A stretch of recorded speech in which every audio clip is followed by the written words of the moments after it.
And that's why I bought your grandmama. Tasted the oil, snorted the transmission fluid. Like my uncle just tossed the idea. DOS Dedicated got his to my nightlife, street racing, car meeting friends, all those crackheads in the background.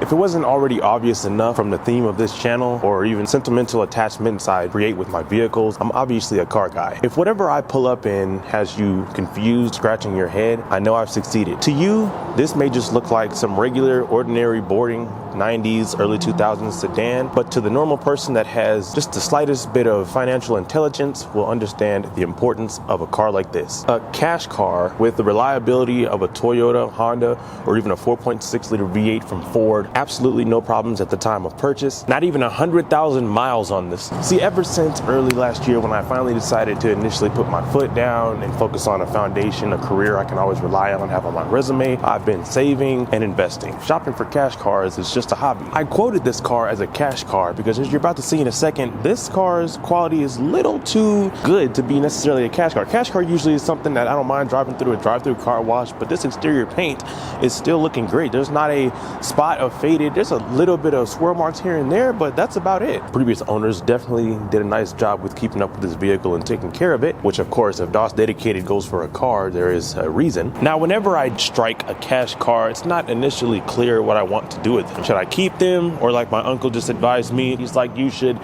flip it. And it's like, there's always regulations and limits to everything, right? How many cars can I get away with before I have to have a dealer's license or sit on your taxes, whatever, right? But this is different. You see, I have a lot of confused, mixed emotions about this particular car because this is the very first Chevy I've ever owned. So if you haven't already guessed, right here in front of me is a 2004 Buick LeSabre Limited Edition by Buick, as it says on the dashboard on the passenger side in nice font, just in case you want to remember what you're driving. If your grandpa or your grandmother hasn't owned one of these, then you will be pleased to learn a little bit about this car as I will do a quick review and walk around. So back in the 90s and early 2000s, Buick was killing the sedan game. The Riviera, the Park Avenue, the Century, the LeSabre, and even the Regal, even though they were just essentially already existing Chevy vehicles just glossed up with bow ties or tuxedos or whatever you wanted to call it, because General Motors already had a luxury lineup, which was Cadillac, of course, and then there was Chevy, pretty much the regular brand, then Buick, and then you had Pontiac, and then I believe you had Saturn and stuff like that. This car, the story behind this particular car was an older lady owned this car for pretty much 20 years of this car's life, driving it approximately 4,000 miles a year, which is basically nothing, especially considered mileage these days, until she had to give the car up, sell it because she had some vision issues, ultimately losing her license, and sold it to an older guy who had a son that lives up in the mountains. He owned it for about 2 months and then posted it. I responded 40 minutes later from his initial posting, offered him a grand less. We agreed to meet up at a gas station, and the deal was a success. Of course, DOS Dedicated knows how to properly check and analyze a car during the initial buying process or just overall looking at the vehicle. While the guy was in the passenger seat, I drove the shit out of this car, tasted the oil, snorted the transmission fluid. So let's start by checking out the overall shape and quality this exterior is in. But before we do that, I want to talk about everything I've done to this car so far. So in about 10 minutes, as I'm recording this video right now, it'll be exactly a week since I purchased this car. And what I've done to it is nothing but 5% murder out all the windows. Now, my tint plug, he's literally called my tint plug in my context of what I saved him by. He knows exactly how I want all my cars every time I buy a car. Before I even get it registered, the tint is the very first thing I do because people are weird, creepy, and annoying. Even though there was already tint on this car, it was barely like even 20%. So we went ahead and took all that off and murdered it out just the way I wanted. 5% all the way around except for the windshield. You got this custom low 5% brow that comes down just a little bit under the middle mirror right there. And then that's about it. So let's talk about the humbleness. This is a Buick. Typically, you'll see your older grandpa or grandma. Traffic tries me in this car. What I mean by that is people automatically assume that I'm an older person until they cut me off, and then I hop on the shoulder real quick and then cut them back off and brake check the shit out of them. But that's besides the point. All black all the way around in this custom lower brow right here. It's also 5% as well. So now people really don't know who's driving this car. And well, they'll find out. This car floats almost as good as a brand new F-150. And just the driving experience, the atmosphere of operating this car alone makes you feel like grandma or grandpa is right there next to you in the passenger seat. And it's really hard for you to exceed over 65 miles an hour in this thing. Like, it really prevents you from getting any type of tickets. And also, as I explained in my F-150 video, when my vehicles generate unwanted human activity, for example, this was probably like 2-3 days ago, I stopped at Panda Express. My fault, of course, parked right in front of the restaurant because there was nobody else in the way, parked right there in front of the restaurant. I wasn't even in there for 2 seconds before I looked back towards the front of the building, and there was already 2 cars surrounding me. Now, that was just the very first case of me experiencing this because I haven't taken it anywhere besides from the crib to work. But I'm pretty sure this car is going to be quite a bit of attention since it is such in great shape for its age. All right, excuse me for a second. We had to change locations because all those crackheads in the background was kind of getting really annoying. Like I was saying, the paint just doesn't look like it deserves to be ran through a drive-through car wash because you can still see all the metallic sparkles and whatnot. And since we're down here, we might as well talk about the rim and tire combination. I love these 16-inch chrome wheels, just like the 90s and early 2000s. You have the center cap that covers the lug nuts so you don't see those. And then you got these nice Pirellis right here with plenty of sidewall to protect your wheels, which is probably why you don't see any curb rash on the rim. In case you couldn't tell by the center cap on the wheel, there's also another Buick logo right here. And then you got these Buick LeSabre, says LeSabre on them, mud flaps. I think that's really cool, even though this car only has 3. That rear one back there disappeared somewhere along this car's life. Another funny thing I just wanted to point out about this car's exterior. So my previous 2004 was a 2004 Kia Sorento I had, and it also had this leftover residue from some type, I don't know what this is, but it's like a clear residue from like maybe some type of rock chip preventing bra or something like that, but it extends from the tip of this fender, the tip of the hood, and the tip of the other fender over there, and it was just like this. It looked just like this on my Kia. I was able to get this piece off on this fender, and the rest of it, maybe some type of like polisher or grinder or whatever for it to come off. You can see the headlights are a little bit faded as well. Bam, check it out under the hood, nice and toasty.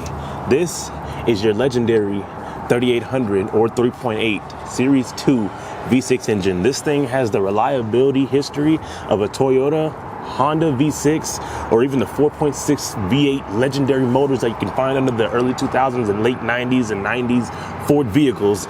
This thing is known for some serious mileage, and there's no doubt, because this car doesn't even have 100,000 miles on it, and it feels solid. It feels smooth like butter. How about that for an example?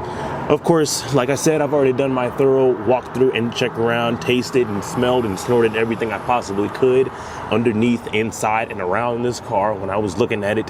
And this thing is just incredibly impressive because it was owned by some older lady. Usually they take care of their vehicles, and this is definitely that. Now, the only thing I've noticed underneath this hood that, well, it's similar to my other vehicles, at least, like I was mentioning in my F-150 video, where the coolant reservoir overflow tank is stained from the inside. That's exactly what's going on with this one right here. As you can see, a little bit of stainness going on. I've already tried to flush that out on my F-150 and it didn't work. So the way to go around that, you can probably get some type of extensive cleaner or something in there, some type of brush or whatever, since this one's a little bit bigger. The F-150's container had like tunnels and stuff like that in there, so it's kind of weird. This one is just open all the way around, so you could probably clean this one a little easier than the F-150's. But if you want to just go ahead and get a new tank, you could. They don't cost that much, and then you could just replace it.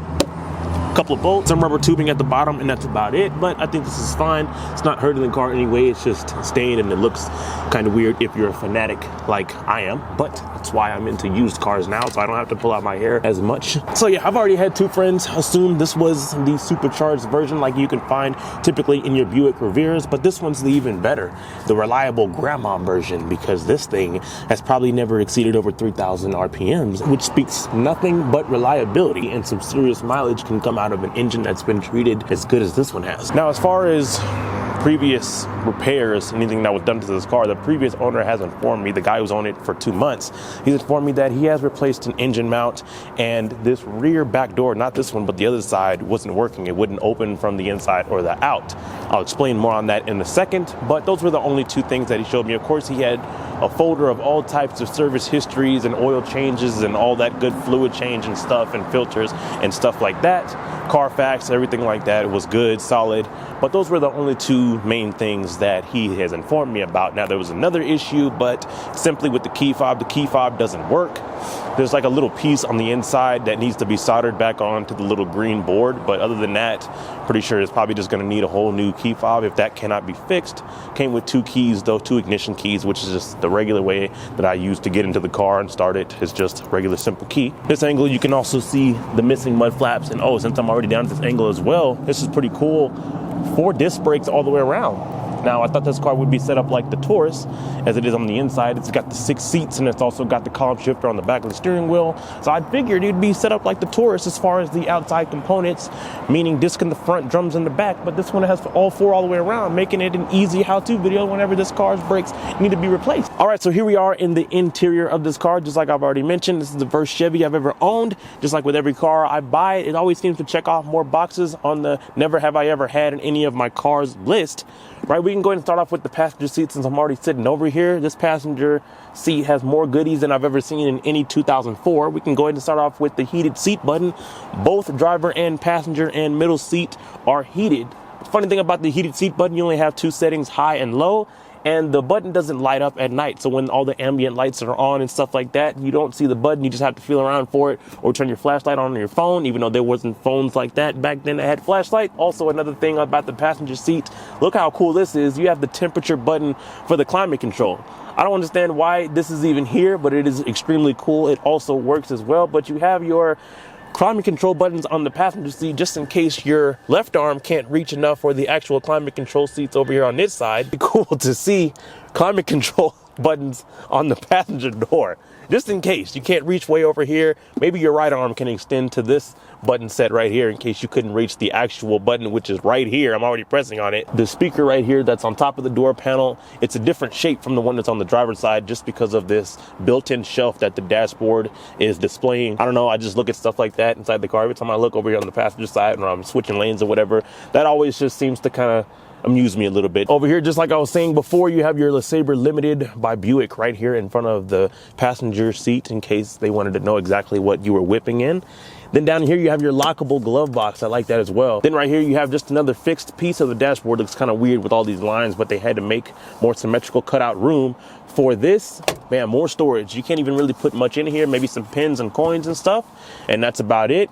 Or prop your phone up nowadays, I guess you could say. And then down here, you got more storage right here, tiny little storage, and then your cigarette lighter and then your cigarette style 12-volt outlet. Up above that, you have your climate control vents on each side. You have this little perforated hole area. I'm pretty sure this is for the interior speakers, the extremely loud door chime. I'm pretty sure that's where that comes from. Center control stack, of course, your stereo, your CD, and your cassette tape. And then, of course, your fixed climate control buttons are right here, like I was saying, in case you couldn't reach way over there. This is a huge coincidence when it comes to cars that have no center console and the column shifter on the back of the steering wheel. Just like my previous 2005 Ford Taurus, this car is set up the same way. Cool thing about this one is that the traction control button is right here on the end of the column shifter. Now in my Ford Taurus, you had to do some type of weird button sequence in that pixelated green screen that this car also has as well.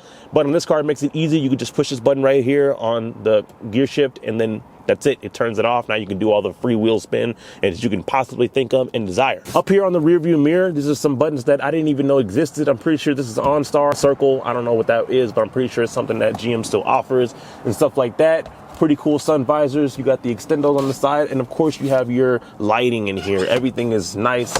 Golden yellow halogen bulbs in this interior. And since we're speaking about the interior color, this was sort of a coincidence. You know, I love colors other than the plain old black and gray interiors that you're used to seeing. This is not necessarily as good as my F-150's interior, but it's almost there. You got this kind of like pale brown up here on the top, and you got more of the F-150 like kind of coffee light brown color right here, and then this fake fixed wood that goes along the entire dashboard onto the driver's door. Look at this right here. I bet you haven't seen this. My dad has always had one of these since new on his 97 F-150, but you got this really cool dash mat, this kind of carpeting material right here. If you're inside of a car that has one of these, you know that that previous owner has taken really good care. They went through just as much to cover the dashboard because they know these early 2000s, late 90s vehicles tend to have issues with cracking dashboards, and this one is not cracked at all. It's actually got nice and rubber material like my Ford Ranger, but I like how that's up there, and I'm probably just gonna leave it if I even decide to keep this car. Up here, we do have our garage buttons. The Taurus had it somewhere built in on the sun visor, but this one has it right here in the middle. No sunglass holder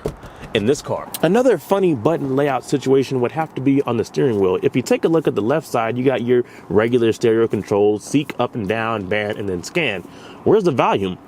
Well, if you take a look at the right side, you have your temperature for your climate control, and then your volume is right next to that, making it even closer to the already not so far away actual dial. I don't know why they did that, but at the bottom of the steering wheel, you got your cruise control off and on. I always thought this button was for something else, like some type of heated steering wheel button, because this little light right here lights up whenever you turn it on. So it just looks like it activates something else other than cruise, but that's what that is. And then you have your resume, set, coast, all that stuff right there on the right side of the bottom as well. I do love the 4-spoke steering wheel. It's really cool. This is always how I grip my steering wheels, all the way at the bottom like this all the time. A couple of things that I don't like about the interior, other than kind of the way the dashboard looks, just looks very old school, but it's a 2004, of course. How about the interior lighting? Now, when you turn this car's ignition off or you open the door to unlock it, you get lit up like a football stadium. It's really annoying. I've been driving this car for about a week and I cannot seem to figure out how to turn it off. Might just have to take all the bulbs that I want out, which is all of them, which is another reason why I had to get this car tinted pretty quickly. Another thing, how about the ridiculously extremely loud door chime whenever you open this car's door? It's not as good as the Ford chime, but it's extremely loud, and it's a lot louder than that.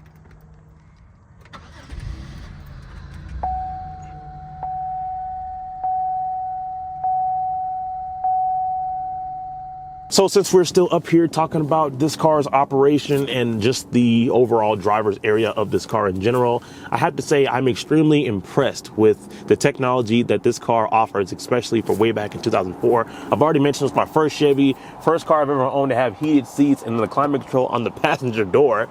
And this is also the first. Let's talk about a couple of things that are pretty cool about the driver's area. How about over there on the left side of the steering wheel area, the engine metric button? Now, of course, you'll get a better example of this when you're moving, but when you press that and you're in motion, you will see the speedometer change to kilometers and the tachometer change as well, I believe. I think that is so cool how you can see it actually working in action. Above that, you have your reset button. I believe that's just in general for the little pixelated green screen right there. You press that, and then above that, you have your gauge info, which of course changes the screen to whatever you need it. And then above that, you have your fuel economy info. If you want to know about fuel, from where I came from, driving a 5.4 liter V8, the equivalent of me burning half a tank of gas with that 5.4 liter V8 is the equivalent to not even half of a quarter in this car. This needle barely moves. And then above that, you have your trip odometer, and that's pretty much about it. Of course, you can use the reset button to reset the trip button and your fuel in case you want to see your accurate miles per gallon and stuff like that. But we're still not done talking about all the awesome technology this car has to offer, even from way back in 2004. Keep looking over there on the left side of the steering wheel. We're talking about all the controls you have for this car's lighting and stuff like that, your exterior and interior lighting. This is pretty much all you get. These little levers, dials, and buttons right here on the left side. Like I said, I still haven't figured out a way to turn off the ambient interior lighting whenever you turn the ignition off or open the door or unlock the door for that matter. But there's also something else pretty cool that this car has been hiding. I just found this out, had this car for about a week now. I just found this out on the way to filming this video.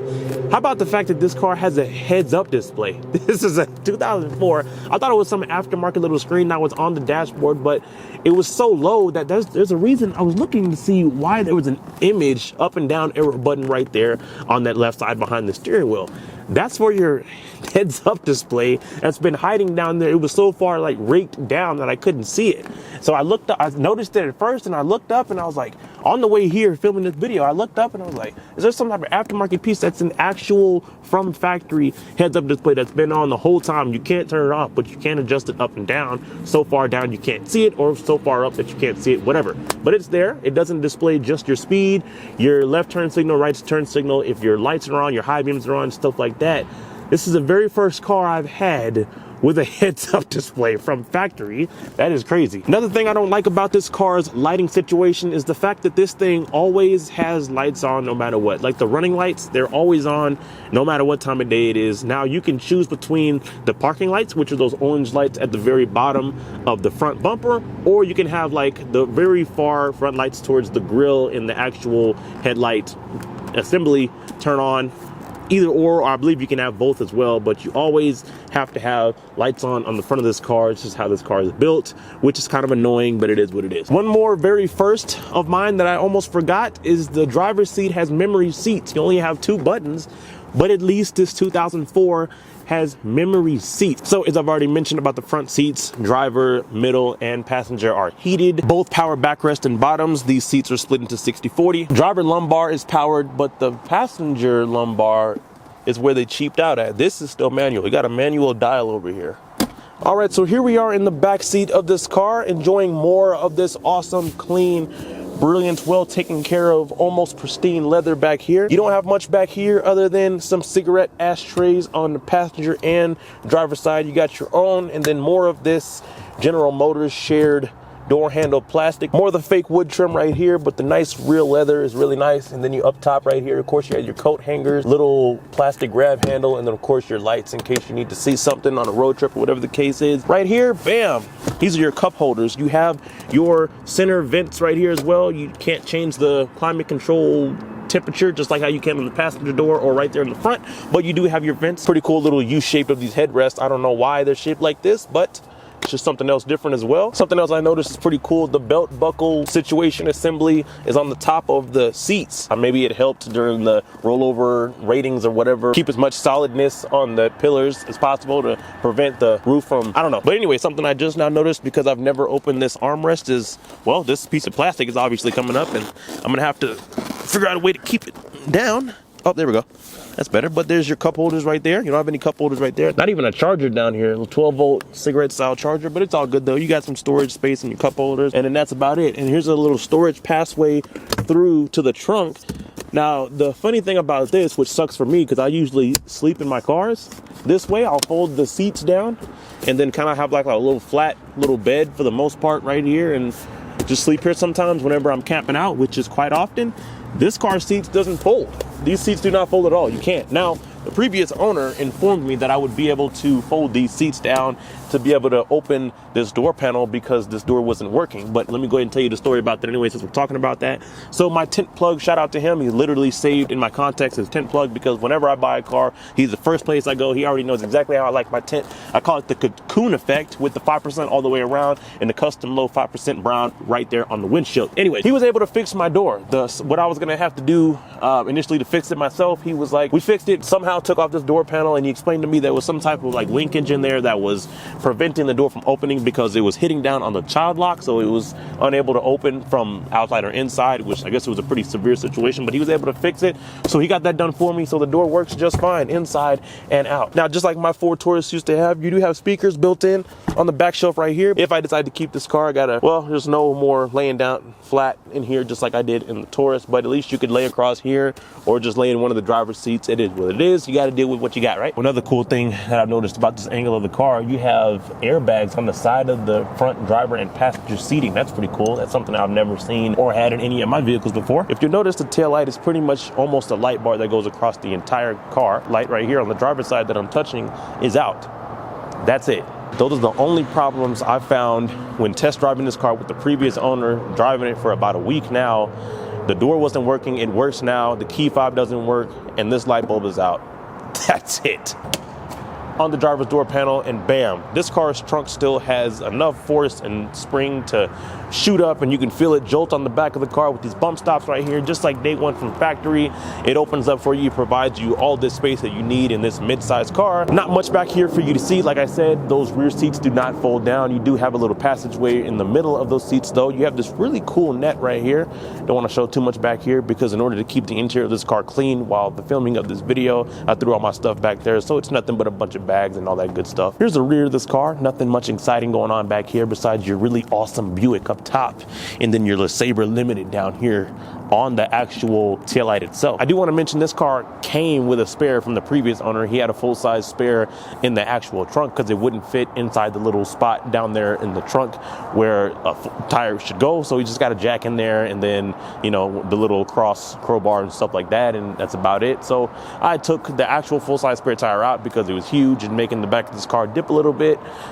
Didn't really need all that in there. I'm pretty sure we'll be fine, but if so, then I have a air pump in there as well, so we should be fine. As you can clearly see from that view, this driver's mirror has some type of extreme tint of automatic headlight tinter. It's brown like that. It's brown all the time, 24/7 like that. The passenger side stays normal, but I guess previous owner just felt like they needed a lot more extra protection. And that's definitely a good idea now, considering pretty much 97% of people drive with their high beams on at all circumstances all day long today for some reason. Also, another thing I wanted to mention, a problem with this car is the previous owner had some tint on here, and while they were trying to remove it, they messed up a lot of these defroster lines on the rear window. Is that really a cash car problem? Another thing I love about the exterior of this car, how about the turn signals on the mirrors? I've always adored these on the early 2000s Escalades and Yukons and Tahoes, and this car has the exact ones from factory. I think that looks really awesome, even though sometimes you get a little bit of a glare, especially at night with the dark window tint. It kind of covers the entire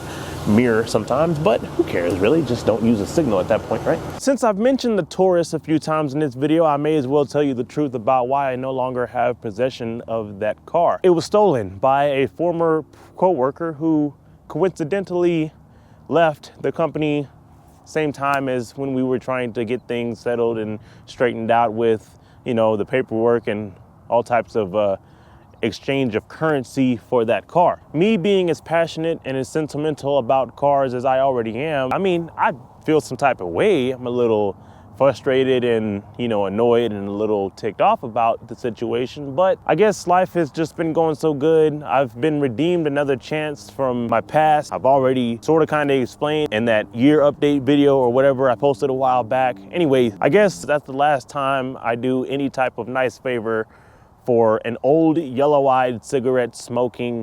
So if anybody out there is going through tough times, just remember DOS Dedicated got his car stolen last year, and he still keeps a smile on his face, at least whenever he's in front of the camera, to educate you about old cars and how to save money on just automotive stuff, period. And that's why I bought your grandmama or your granddaddy car. When DOS Dedicated jumps and strikes at a car, it's for a reason. Obviously enough, this is a cash car that has no problems. The reliability of a Toyota, Honda, or even a 4.6 liter V8 from Ford. Not even 100,000 miles. And it didn't even cost me. To my nightlife, street racing, car meeting friends, don't worry, this is not the only car I'm considering of owning this year, but it is definitely something that I had to take a good look at and just have ownership with. This car is not even registered yet because, well, right now in the state that I'm living in, they make it some type of like circus run to jump through hoops and all kinds of stupid stuff. Like just now, for whatever reason with this particular car, right?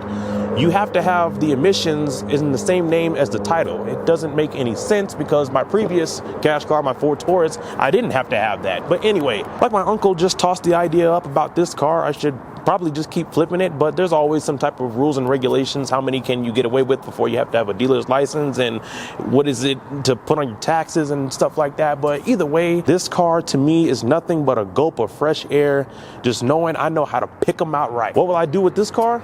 I guess you just have to stay tuned.